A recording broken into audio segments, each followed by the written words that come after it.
तर कच्छमधील सीमावर्ती भागामध्ये पाकिस्तानी ड्रोन दिसलेले आहेत। कच्छमध्ये 10 पाकिस्तानी ड्रोन दिसले। ड्रोन दिसल्यावर कच्छ भागामध्ये ब्लॅकआउट जारी करण्यात आलेला आहे।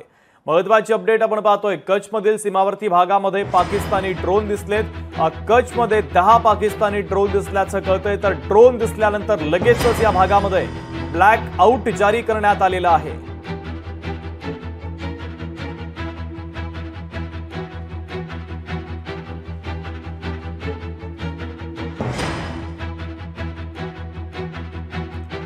तर कच्छमधील सीमावर्ती भागामध्ये पाकिस्तानी ड्रोन दिसलेले आहे। कच्छमध्ये 10 पाकिस्तानी ड्रोन दिसल्याची अपडेट आपण पाहतोय। ड्रोन दिसल्यावर कच्छ भागामध्ये हे ब्लॅकआउट जारी करण्यात आलं।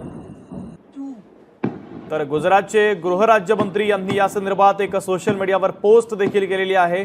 हर्ष संघवी यांनी पोस्ट करत माहिती दिलेली आहे। तर ज्या भागामध्ये ब्लॅकआउट करण्यात आलं त्या संदर्भातली माहिती त्यांनी दिली आहे। मात्र कच्छमधील सीमावर्ती भागामध्ये पाकिस्तानी ड्रोन दिसलेले आहेत। तर 10 पाकिस्तानी ड्रोन दिसल्याचं वृत्त आपल्यापर्यंत पोहोचतंय। ड्रोन दिसल्यावर कच्छ भागामध्ये ब्लॅकआउट जारी करण्यात आलाय।